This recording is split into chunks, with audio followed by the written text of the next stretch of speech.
Okay, hello sa'yo, Cancer. So, pahingi naman ng like and hype dyan. Okay? So, today titignan natin ang persons mo at ang feeling ng persons mo. It's all about your person. So, tingnan natin na sino rin at sino ang nag-iisip ng persons ba. At pahingi naman po ng like and hype dyan. Ayan. So, let's see. What's this person's energy? What's this person's energy, spirit? Anong energy ng persons na to na nag-iisip kay Cancer?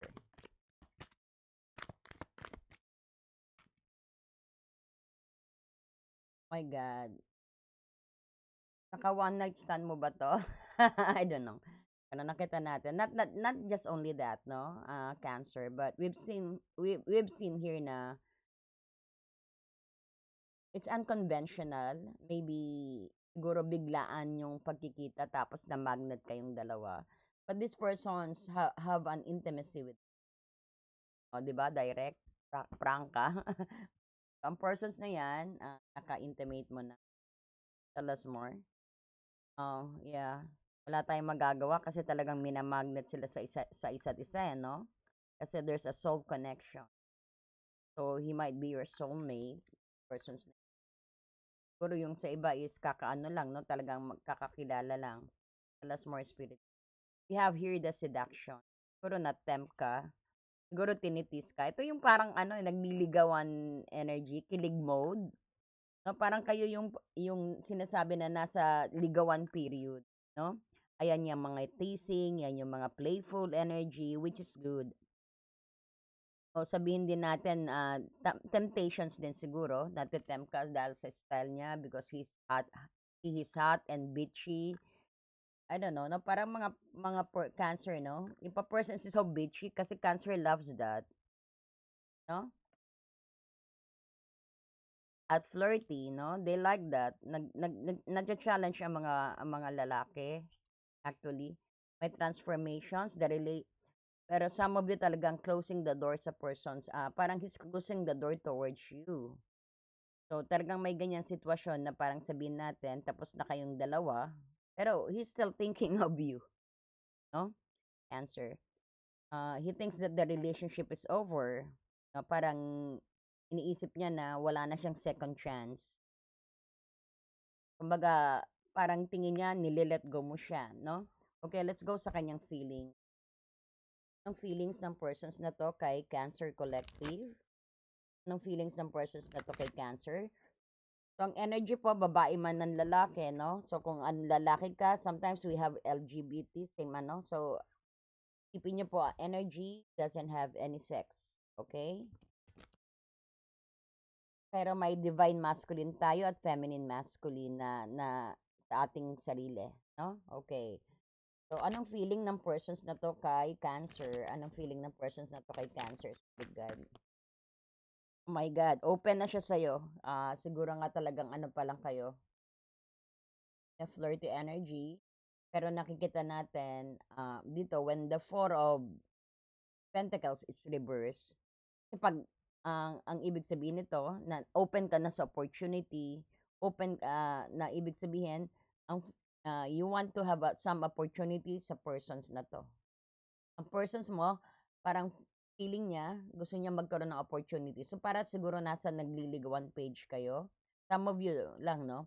Pero this person's actually open siya to build stability, to make a foundations sa inyong relationship. When the Four of Pentacles in reverse, he wanted some opportunity with, tell us more, spirit guide. What's the person's feelings or any message for the guide? What's the person's feeling? A Cancer. Cancer, Page of Wands. He finds some spark with you. No? Parang gusto niya mag-escapade with you. Gusto niya ng panibagong spark with you. So this is also card of mag-antay ka lang, no? I'll gonna be there and let's make a new memories, parang ganon. Ito yung expect some actions or message na he will be coming towards you. Because the Page of Wands, this is a messenger also, no? So tingnan mo may pero ang pinaka-ano nito, Page of Wands is sabihin natin na gusto niya gusto niya ng panibagong spark sa inyong relationship. At excited siya sa escapade ninyo or journey ninyo. Parang he wanted na this is one way na parang ipakita niya na gusto kanya Cancer, no? Because he's gonna make some action. Tell us more, Spirit, about this person's feeling. Medyo nasaktan siya. I don't know if you have a previous argument, Cancer. Pero nasaktan siya, but he's on healing. No? So that is the person that is thinking of you. Pero nakita mo, since na ang inquiry natin is anong feeling niya sa'yo, medyo nakaano siya, no? Medyo nagpapagaling siya. Siguro this is thinking about the previous argument or disagreement or yung time ng inyong paghiwalay. Masakit dahil dumaan na siya sa Three of Swords. Pero ngayon parang he's letting it go, nagmo-move forward siya. So ibig sabihin din when it comes sa feelings niya sa'yo, parang he tried to heal it at mag-move on.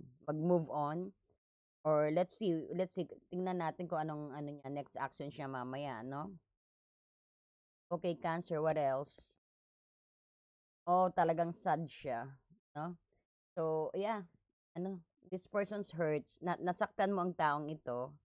Nakapokus din siya sa disagreement, sa sadness, sa loneliness. This is also guilt. No, when the Five of Cups is here. So, tingnan pa natin susunod na storya. Oh my God.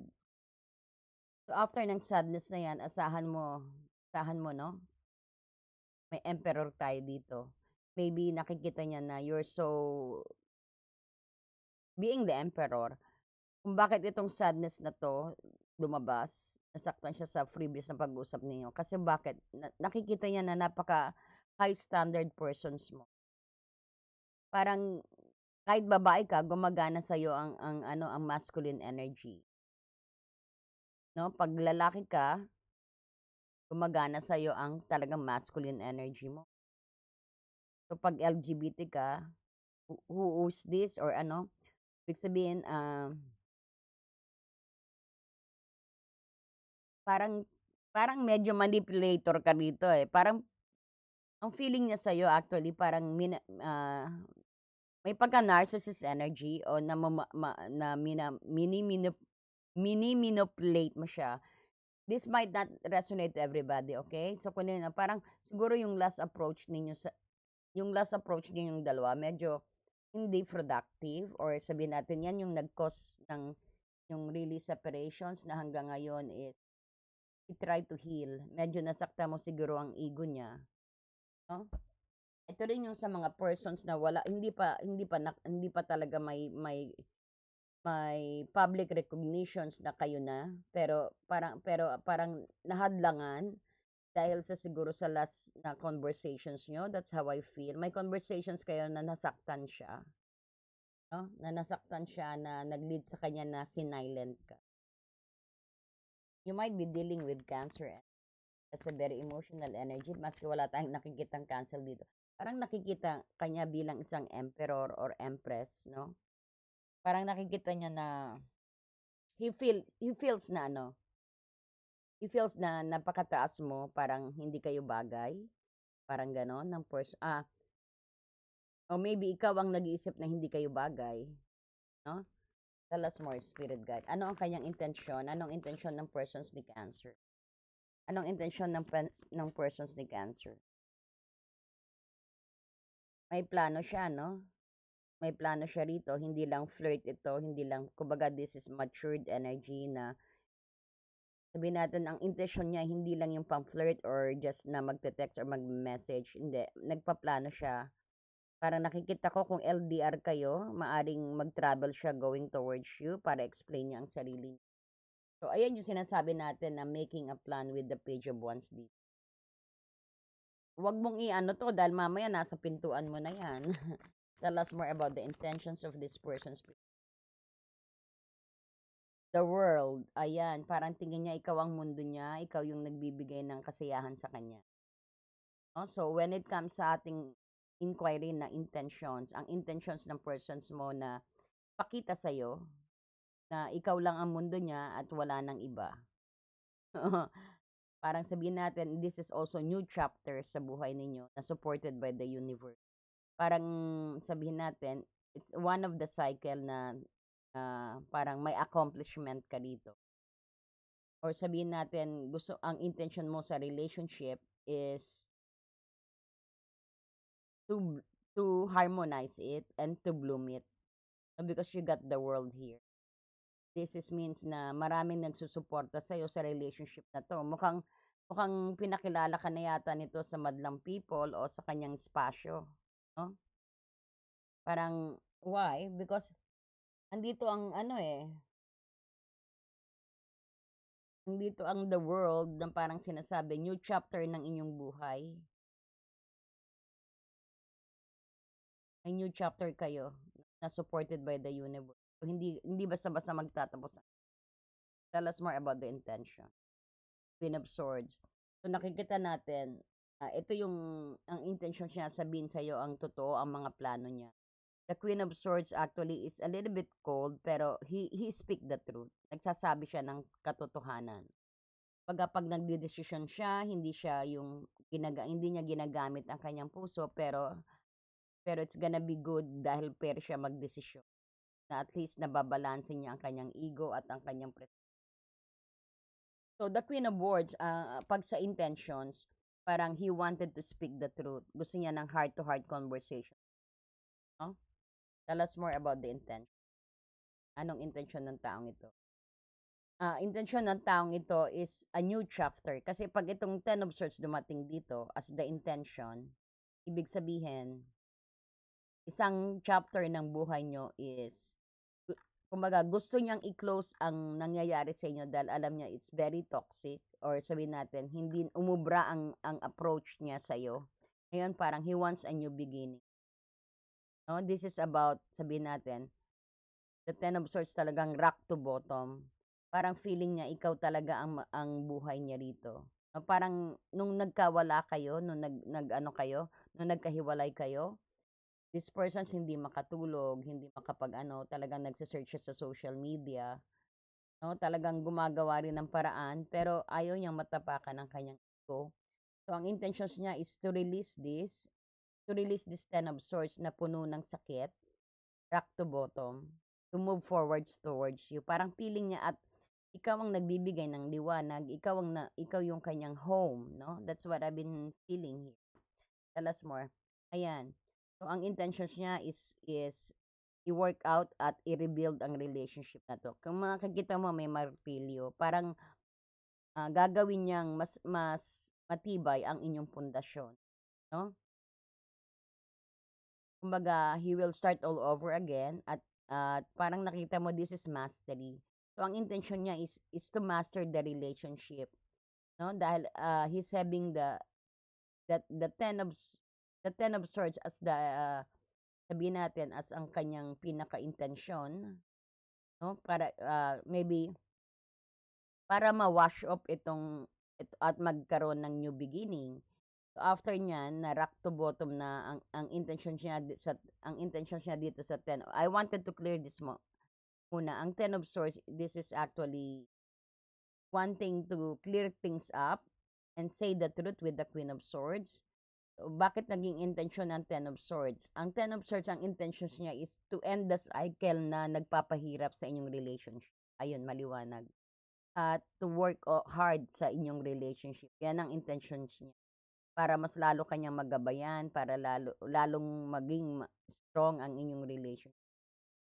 Sabihin din natin para ma-repair ang inyong mga dalahin, bitbitin sa relationship na 'to. Kung panay sakit, kumbaga we've seen here na may 10 of ibig sabihin may new beginning ka dito sa persons. So itong persons na 'to, talagang nag-rock to bottom, and then naging intention siya ang Ten of Swords, yung hindi kanya sasaktan. Because why? Because this person's hurts a lot at nagkaroon siya ng lesson. So by doing that, ire-repair niya ang inyong relationship. So, tingnan natin ang kanyang aksyon. Ano pong aksyon ng persons na to kay Cancer? Ano pong aksyon? You can see it. He wants an opportunity with you. Gusto niya ng opportunity sa'yo. Tell us more. He wants to offer his love towards you or maybe ang actions niya, ino-nurture ka niya. Medyo ang dating niya is very romantic sa'yo. Because why? Parang liligawan ka niya ulit. Liligawan, para mag-start kayo, liligawan ka ng persons na to. Maybe, ayan, aalagaan ka, parang gano'n, no? There's something is, meron din ritong strength, no? Kumbaga, ang kanyang next action is very balanced, walang aggressiveness na nakikita. Parang, because the strength is the actions at intentions niya, ipapakita niya na very extreme na i-offer niya ang love sa'yo, no? Papakita niya na you are just the only one. Okay, tell us more. Pero, syempre, ang intentions, ang kanyang action, medyo, this is Six of Cups, no? Sabihin natin, ibabalik niya yung dati na umuubra sa relation, sa approach niya sa'yo. And this is the Six of Cups na sinasabi, someone from your past is coming back. And Cancer, why this is, bakit ito yung naging action? Ang Six of, kumbaga, sabihin natin, baka approaching ka niya, ang kanyang next act, approaching ka niya na pinapaalala ang mga sweet memories ni dalawa. Hindi guilt trip to hindi guilt trip. Because that is on his mind na tingin niya na maiintindihan mo siya at mag-work out ang kanyang dito, ang kanyang pleading na magkabalikan kayo. Tell us more about the actions plans for Cancer. He is planning. Ito yung planning na hindi lang flirty energy, no? Ito yung planning na parang sabihin natin na for the future also. Kung LDR kayo, baka nagpaplano siya na umuwi sa'yo. And this is also waiting, siguro nagpaplano sa about marriage or proposal sa'yo. So, ang Three of Wands dito na sinasabi na actually na logistic din to, no? Travel. Pero nakikita mo rito, may hawak siyang isang stick. Ibig sabihin, pinili ka niya. Kung may mga third party dito, pinili ka niya, Cancer. And as you could see here also, ang Three of Wands din, nagsasabi rito na he's just, hindi lang flirty energy, ang actions na ipapakita niya, yung very serious na papakita niya rin yung mga plano niya. Papakita niya obviously na may plano siya sa future ninyong together. 'Di ba? Hindi lang yung panay ganyan text, panay Hindi, nagpaplano ito in action, stability. His planning also, ang kanyang action is para sa ikakatibay ng inyong relationship, at ang kanyang plano rin dito is to propose to you. Some of you, ang persons ninyo nagpaplano mag-propose. O some of you din sa mga is maaring yayain ka na magsama kayong dalawa dito. No?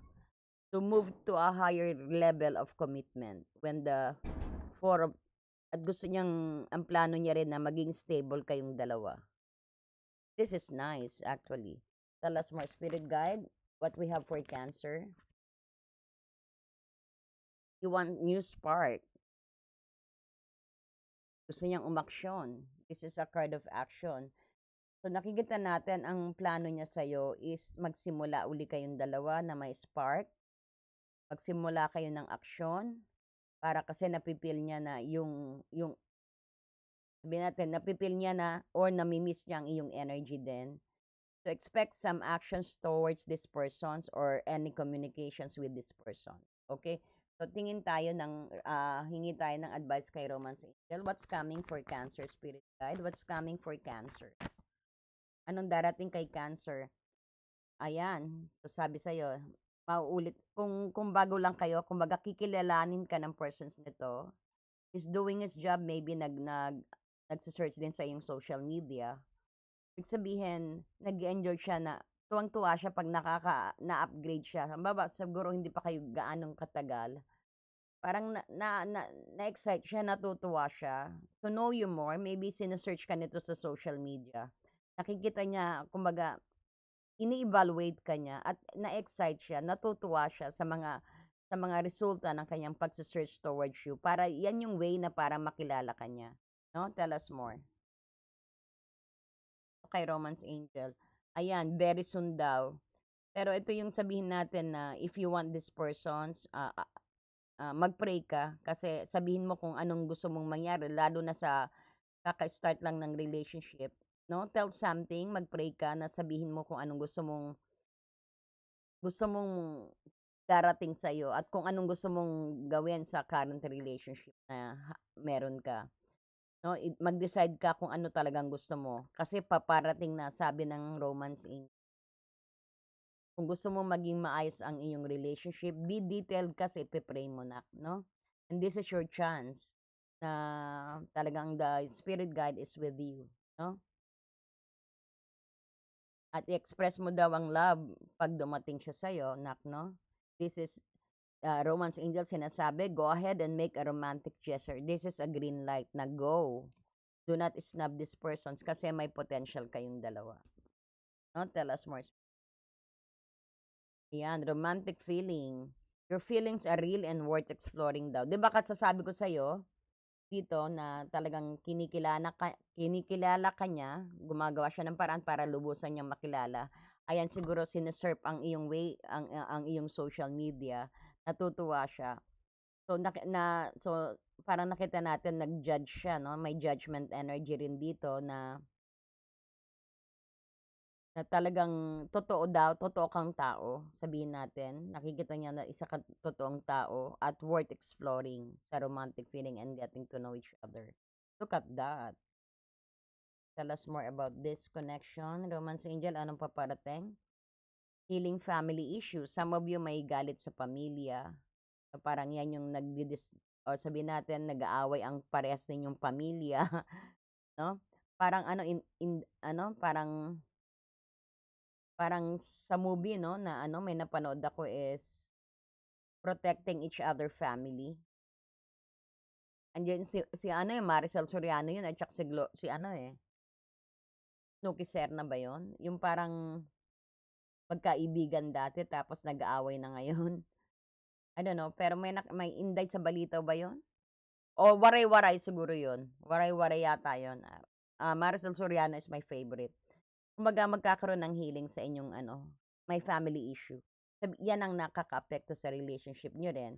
Baka mamaya, ah, talagang magkaaway ang pamilya nyo rin, meron din yan, nagsisiraan, no? Parang nakikita natin maayos ito, no? Especially this April. Kita natin may makikitang ano, forgive and forget energy sa both families. Sometimes nakakasagabal talaga yung mga desisyon ng mga nasa paligid natin eh, no? Tell us more. Oh, so wag ka magala, siya na nga ang makakatuluyan mo. So, kahit ano pang journey na tatahakin mo, ibig sabihin, you need to have some experience, ma-experience mo ang soulmate connections na to, kagaya na nakikita natin. Siya na yung, ang soulmate mo, siya na yung, you will ended up in this lifetime na kayong dalawa, no? So, enjoy that journey na nararamdaman nyo, may silent pag-aaway, may third party, may happiness, may sadness. Enjoy nyo lang yan na, no? Kasi that is part of your journey. Pero, he is the one. Ang soulmate mo lang ang talaga ang lalaban sa till the end of the journey. Siya yung besides you na talagang ipapanalo ka. Do you want that energy, Cancer? Ayan, pengi naman po ng like and hype and pa-subscribe na po. At i-share po natin ang video, especially po mag-comment po kayo, no? Which card that you want kung gusto mo ng explanation sa mga card. Okay? So, I also accept pre-recorded reading. Naka-promo po tayo ngayon sa pre-recorded reading. And then, I also do private reading po, no? Ayan. So, pengi po uli ng like and hype and support our channel by subscribing po. Yung mga silent na nanonood, mag-subscribe na po kayo. Support sa Happy Angel Reading. So, thank you so much, Cancer. I wish you a blessed week, no? Thank you and I love you. Bye-bye, Cancer.